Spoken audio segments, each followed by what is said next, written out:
A billionaire in a plain t-shirt and jeans next to a college student drowning in designer logos. Who's the real fashion victim here? Well, there's a 75% chance that college student is actually middle class or lower. That's right, 3 out of 4 luxury purchases are made by people who aren't rich. So why are broke people buying luxury fashion? Let's find out. According to a 2021 study, nearly 75% of spending on luxury goods came from the middle and lower classes. That's right, the people you might least expect are the ones fueling this multi-billion-dollar industry. But why? To understand this phenomenon, we need to take a trip back in time. Remember HBO's The Gilded Age? It showcased the ultra-wealthy of the 1880s dripping in diamonds and exotic furs. But today, its shows like Succession paint a very different picture of wealth, minimalist styles, and understated luxury. So what changed? Well, as the lower classes started mimicking the flashy styles of the rich, the truly wealthy did a 180. They turned to what we now call stealth wealth or quiet luxury. It's not about showing off anymore. It's about quality that only those in the know can recognize. While the rich moved away from obvious displays of wealth, the luxury brands didn't just pack up and go home. Oh no, they found a new target market, the aspirational middle class. We humans are hardwired to seek status. It's not just us. Think about peacocks with their colorful feathers or penguins collecting pebbles. We all want to show our worth. It all boils down to something called conspicuous consumption, a term coined by economist Thorstein Veblen back in 1899. This concept describes the tendency to buy expensive items to display wealth and social status. Fast forward to today, and we're still playing the same game, just with different toys. Dr. Renee Richardson Gosline, a professor at MIT, explains it perfectly. Luxury goods are about social signaling. In other words, that $1,000 designer handbag isn't just a place to store your stuff. It's a billboard advertising your supposed success and taste. This desire to signal status through luxury goods is often strongest among those who feel they have the most to prove. A study published in the Journal of Consumer Research found that people who feel financially insecure are more likely to purchase luxury items as a way to boost their self-esteem and project an image of success. In our modern world, luxury goods have become the peacock feathers of our society. They're a shorthand for success, a way to say, "I've made it," without uttering a word.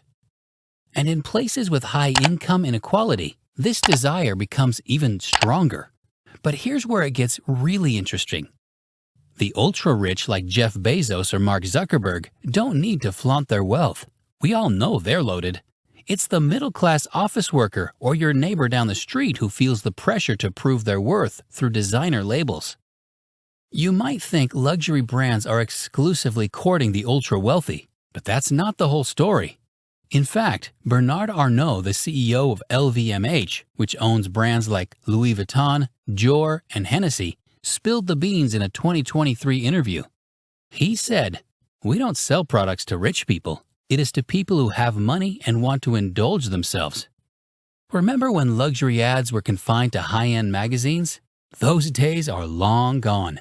In 2008, Louis Vuitton made history as the first luxury brand to advertise on TV. Now designer labels are all over social media, TV, and billboards, making luxury seem more accessible than ever. This shift has created a new tier of status and validation for everyday people to aspire to. Luxury brands perform a delicate balancing act. They need to seem exclusive while actually selling to the masses. They do it by creating artificial scarcity. For example, in 2018, Burberry admitted to destroying $36.8 million worth of unsold merchandise. Richemont, founder of Cartier, destroyed $563 million worth of watches in just 1 year. Why? To maintain the illusion of scarcity and exclusivity, even as they mass-produce their goods. If you walk into a luxury boutique, you'll be greeted with champagne, attentive staff, and an atmosphere that screams, "You've made it!" This experience is carefully crafted to make middle-class shoppers feel special and validated, encouraging them to splurge. It's all designed to bridge the gap between aspiration and reality, making you feel like you belong in this world of luxury. Many luxury brands now offer affordable entry-level products. Think Gucci keychains or Chanel makeup. These items allow less affluent customers to get a taste of luxury, hoping they'll become lifelong customers. It's a clever strategy to hook buyers early and keep them coming back for more expensive items as their income grows. In reality, luxury brands don't just sell products, they sell dreams. Their marketing often focuses on the lifestyle associated with their brand, making consumers believe that owning their products will bring them closer to that ideal life. By employing these tactics, luxury brands have successfully positioned themselves not just as purveyors of high-end goods, but as accessible symbols of success and status for the masses. And as we've seen, this strategy is working, perhaps a little too well for the financial health of many consumers. Now let's zoom out and look at the bigger picture. Why is the desire for luxury goods so strong in today's society?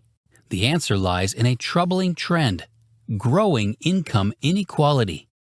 A fascinating study by researchers Nalia Ordabaeva and Pierre Chandon found a direct correlation between income inequality and the demand for luxury goods. They discovered that in the U.S. states with higher income inequality, people were more likely to search for luxury brands online. In states with high income inequality like New York or California, searches for luxury brands like Ralph Lauren were significantly higher, while in states with lower income inequality like Nebraska or Iowa, these searches were much less common. What's going on here?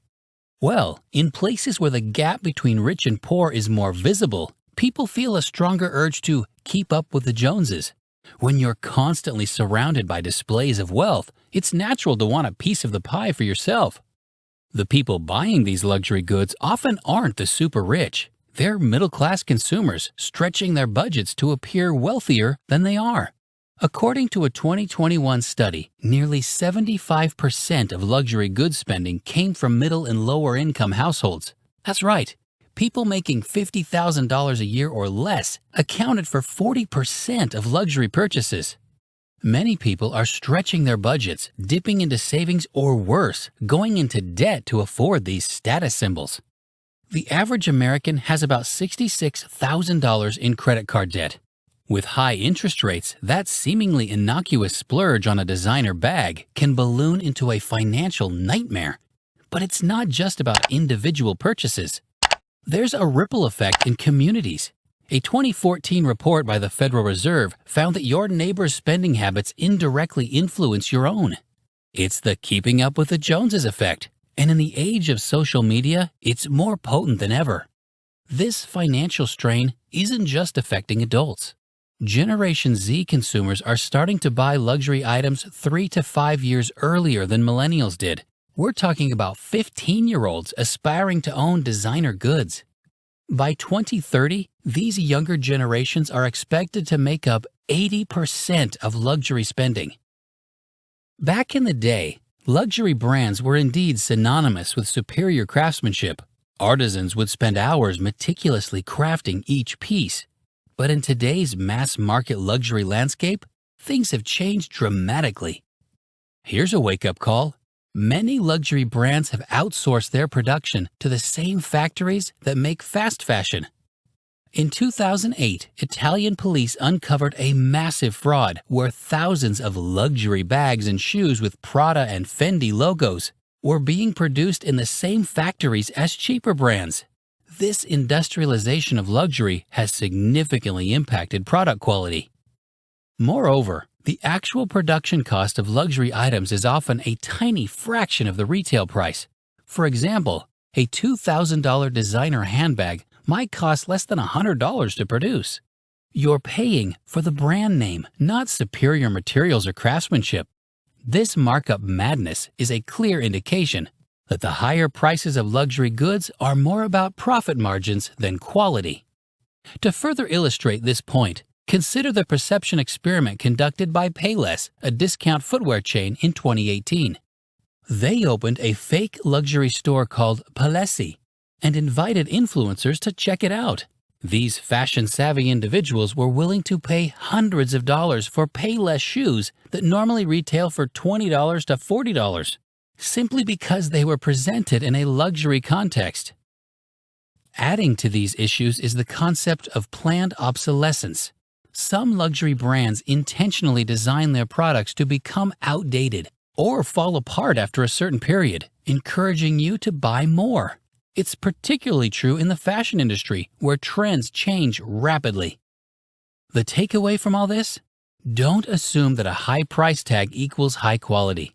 Often you're paying for marketing, branding, and the illusion of exclusivity, rather than superior craftsmanship. When considering a luxury purchase, it's crucial to look beyond the brand name and critically evaluate the actual quality and value of the item. As we mentioned earlier, while the middle class clamors for logo-laden luxury items, the truly wealthy are moving in the opposite direction. This trend, known as stealth wealth or quiet luxury, is all about high-quality, minimalist pieces that don't scream their brand name. Take a look at billionaires like Mark Zuckerberg, Steve Jobs, or Warren Buffett. You won't catch them wearing flashy designer clothes.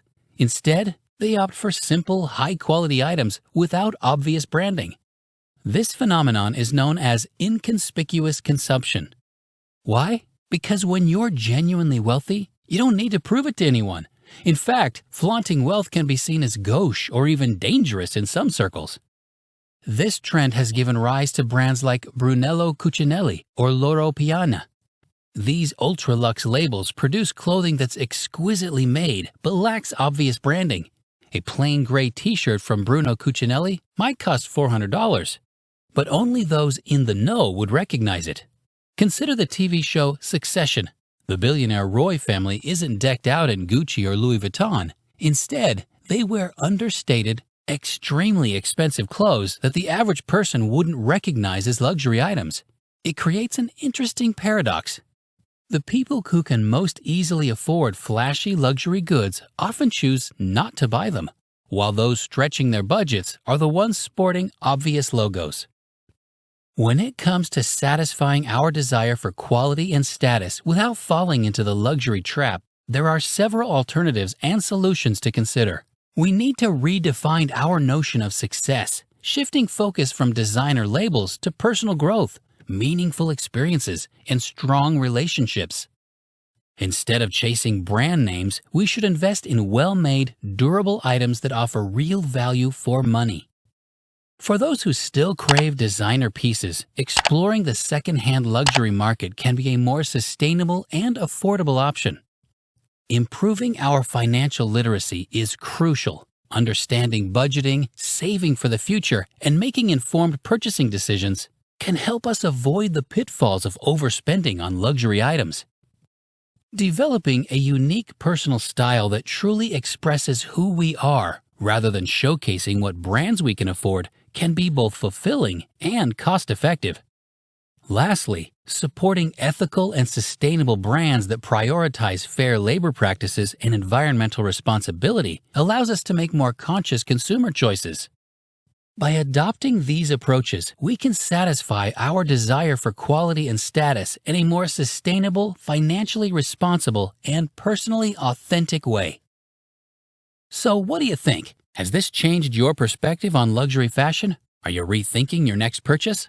Let us know in the comments below, and don't forget to subscribe to the channel.